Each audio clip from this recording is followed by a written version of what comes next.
Let's start with the fundamental analysis of the company followed by the technical analysis. Fundamentals को देखने के लिए हम चलते हैं screener.in पे और यहाँ हमें कंपनी का मार्केट कैपिटलाइजेशन 6,12,16 करोड़ रुपए का नजर आता है। मतलब कंपनी एक लार्ज कैप कंपनी है। जब हम कंपनी के रिटर्न ऑन कैपिटल एम्प्लॉयड और रिटर्न ऑन इक्विटी को देखते हैं तो ये काफी इंप्रेसिव नंबर लगता है। तो क्यों ना इनके कॉम्पिटिटर से इनका कंपैरिजन किया जाए, और कॉम्पिटिटर से कंपेयर करने के बाद में भी ये नंबर हमें काफी इम्प्रेसिव, काफी बड़ा हुआ नजर आता है जब हम इनके कॉम्पिटिटर्स के नंबर्स को देखते हैं। तो इसका मतलब तय है कि इस स्टॉक की डिमांड काफी है मार्केट में। साथ ही अगर हम कंपनी का पी देखें तो इंडस्ट्री पी से लोअर साइड में है। मतलब अगर मीडियन पी अराउंड 33 है तो कम आईटीसी का पी ऑलमोस्ट 29.28 है। It means that lower the better. So again आज शायद स्टॉक अंडर प्राइस की कैटेगरी में पी को देखकर लग रहा है, but this is not a conclusive evidence.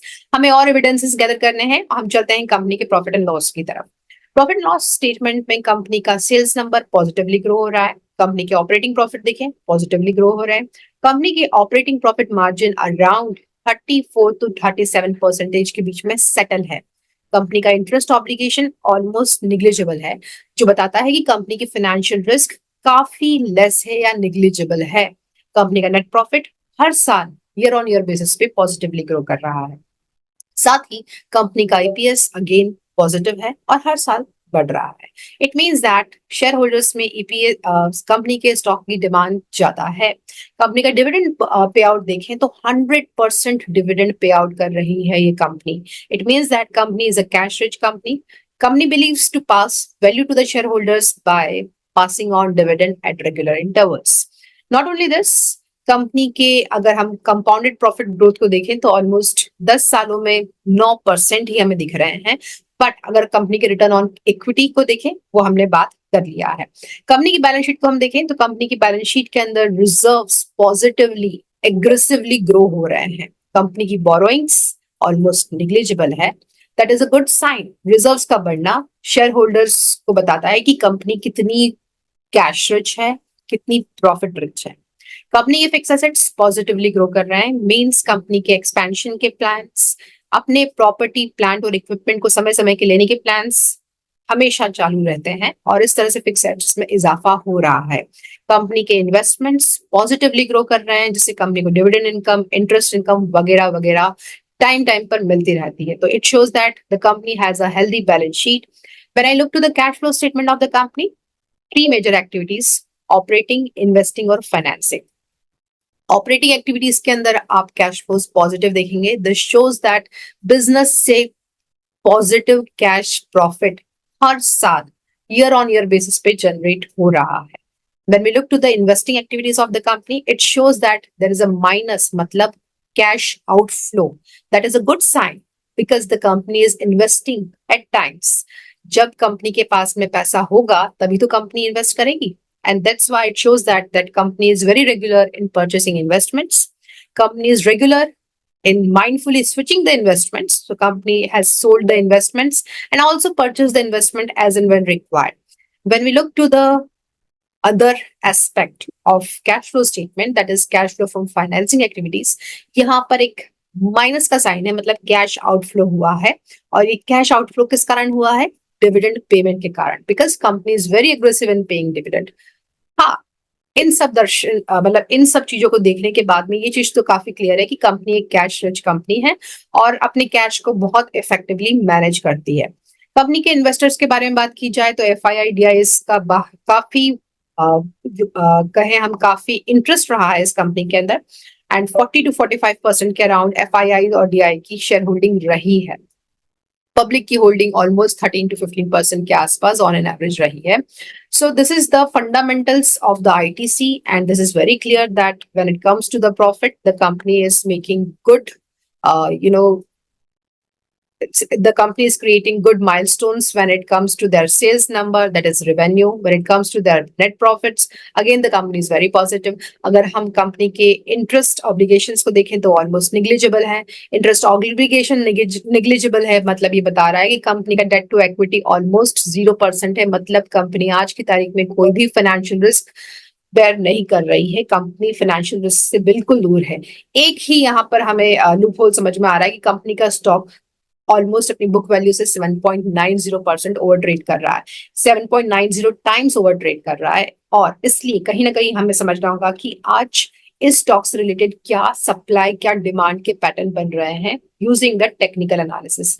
Technical analysis करने के लिए हम चलते हैं सीधा इस स्टॉक के तरफ, जहां पर हमें क्वार्टरली बेसिस पे कुछ ये स्ट्रक्चर दिखता है। क्वार्टरली बेसिस पर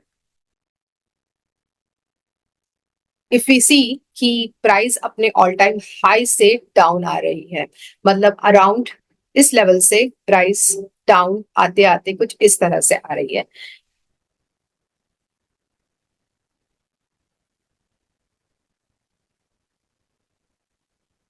सो 518 के लेवल को टच करके स्टॉक की प्राइस डाउन आ रही है।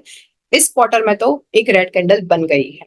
अगर क्वार्टरली डिमांड जोन की बात करें तो वो काफी नीचे के स्तर पे है, ऑलमोस्ट 427 के लेवल पर। मंथली लेवल पर देखेंगे तो काफी पिक्चर हमें क्लियर हो जाएगी और कुछ इस तरह से है। मंथली लेवल पर अगर इस चार्ट को देखा जाए तो एक सप्लाई जोन यहाँ बना है ऊपर की तरफ, और जो कि क्वार्टरली सप्लाई जोन से कोइंसाइड कर रहा है। अगर हम नीचे आते हैं तो हम देखते हैं कि मंथली डिमांड जोन अगेन काफी नीचे की तरफ बना हुआ है, और मंथली डिमांड जोन और मंथली सप्लाई जोन कोइंसाइड कर, सॉरी, मंथली डिमांड जोन और मंथली और क्वार्टरली डिमांड जोन कोइंसाइड कर रहे हैं। बट अगर ऐसा है तो क्या आज करंट मार्केट प्राइस पे इस स्टॉक को बाय करना बनता है? बिल्कुल भी नहीं, बिकॉज प्राइस अभी इक्विलिब्रियम में है, सप्लाई जोन और डिमांड जोन के बीच में। तो मंथली लेवल पे हमें कोई एक्शन नहीं लेनी है, करंट मार्केट प्राइस पे कभी भी किसी स्टॉक को बाय नहीं करना है unless and until you are a pro और एन एक्सपर्ट, राइट। तो समझते हैं वीकली बेसिस पे क्या पैटर्न बन रहे हैं। अगर हम वीकली बेसिस पे देखें, अगर हम वीकली बेसिस पे देखें तो लास्ट कितने वीक्स, ऑलमोस्ट 5 से 6 वीक्स से ये स्टॉक का प्राइस अपने ऑल टाइम हाई से लुढ़कता लुढ़कता नीचे की ओर आ रहा है। बट जब हम सिंपल मूविंग एवरेज 50 वीक्स का देखते हैं तो ये ग्रीन लाइन का इंडिकेटर हमें क्लियर करता है कि अभी ट्रेंड अप है। If that is the case, it means that there are buying opportunities. But wait, buying के लिए हमें डेली टाइम फ्रेम पर देखना है और सेकंड हमें मंथली टाइम फ्रेम का सपोर्ट देखना है। सो वीकली लेवल पे हमने ट्रेंड देखा, मंथली पे हमने लोकेशन समझा उस स्टॉक का, और अब हम डेली टाइम फ्रेम पर जाते हैं। तो डेली टाइम फ्रेम पर हमें कुछ इस तरह के पैटर्न मिलते हैं। ये मंथली जोन हमने मार्क किया लेगिन बेस लेगआउट का, वीकली पर हमने ट्रेंड देखा, और डेली टाइम फ्रेम पे कर हम देखें तो इस तरह का पिक्चर हमें बनता है। तो करंट मार्केट प्राइस पे हमने एक स्ट्रेट लाइन ड्रॉ की और हम देखते हैं कि एग्जैक्टली एक्सप्लोसिव मूव कहाँ से आई है। तो यहां से कुछ एक्सप्लोसिव मूव आई है 466 लेवल से, 466 की प्राइस से। बट ये इसके मंथली टाइम फ्रेम के लेवल से काफी दूर है, मतलब 35 रुपीज डाउन है। तो ऐसे पॉइंट पर एंट्री लेना ठीक रहेगा? नहीं, इस केस में एंट्री एग्रेसिव हो जाएगी। बिकॉज आप देखेंगे कि इसके बाद भी क्या ही हुआ, इसके बाद में प्राइस डिस्ट्रीब्यूशन से बढ़ती घटती गई और वापस डिप लगाया और फिर वापस डिस्ट्रीब्यूशन चालू हो गया। मतलब कुछ ऐसा एक्सप्लोसिव मूव नहीं आया इस एक कैंडल के अलावा। तो हमें देखना होगा कि नेक्स्ट कौन सा जोन हमारे लिए डिमांड जोन अवेलेबल है। यूजुअली वी प्रेफर कि एक कोइंसाइडिंग जोन हो मंथली लेवल से या क्वार्टरली लेवल से। तो हम देखते हैं कि ये एक प्राइस का जोन आता है 453 के आसपास, बट इसके बाद भी प्राइस थक थक के आगे बढ़ रही थी, कोई ऐसी एक्सप्लोसिव मूव नहीं आई है। हम देखेंगे ये नेक्स्ट लेवल है अराउंड 431 का, जहां पर इस स्टॉक की प्राइस ने एक एक्सप्लोसिव मूव दी है कुछ इस तरह से, मतलब 431 से 496 के लेवल पे गई है। साथ ही इस स्टॉक की इस करंट मार्केट प्राइस मतलब 431 पे मंथली टाइम फ्रेम का सपोर्ट है। It means it is clear that this looks to be a very effective zone, because यहाँ दो back to back explosive candles हैं, बेस कैंडल्स केवल दो हैं, और साथ में इसको मंथली टाइम फ्रेम का सपोर्ट है। तो इस केस में आप एंट्री कहाँ लेंगे? अराउंड 430 के लेवल के आसपास, जब ये स्टॉक इस रेंज में आएगा तब। मतलब आज एंट्री बिल्कुल नहीं। अराउंड 430 पर इसका स्टॉप लॉस आप फिक्स करेंगे अराउंड 12 रुपए का, और रिस्क मैनेजमेंट के हिसाब से अगर हम 1:2 का भी टारगेट पकड़ते हैं तो एटलीस्ट हम यहाँ तक तो इजीली जा सकते हैं, राइट। सो अराउंड 2.75 टाइम्स का आपको टारगेट यहाँ मिल रहा है आईटीसी के स्टॉक के अंदर, बशर्ते प्राइस 432 के लेवल पर आती है। 432 लेवल पर आने के बाद में हो सकता है कुछ डिफरेंट फॉर्मेशन हो जाए, डाउन हो जाए, तब तक ट्रेंड किसे पता। तो ये एनालिसिस हमारी अंडरस्टैंडिंग के लिए है कि डिमांड और सप्लाई हमें कैसे आइडेंटिफाई करना है और किस पॉइंट पे हमें एंट्री करना है। फ्रेंड्स, फंडामेंटल स्ट्रांग है, नो डाउट, बट किसी भी स्टॉक को ओवर प्राइस होने पर हम क्यों बाय करें? Let's have some patience and wait for the right time so that we can have good targets and we follow the right risk management strategies. So stay tuned in for more information and do comment in the comment box. What are your learnings? What other stock you would like us to bring for you by way of such analysis and understanding part? And we look forward for you to continue with us on this wonderful journey. Do like, do subscribe the channel, do comment, do share because that brings more light to us. Thank you so much.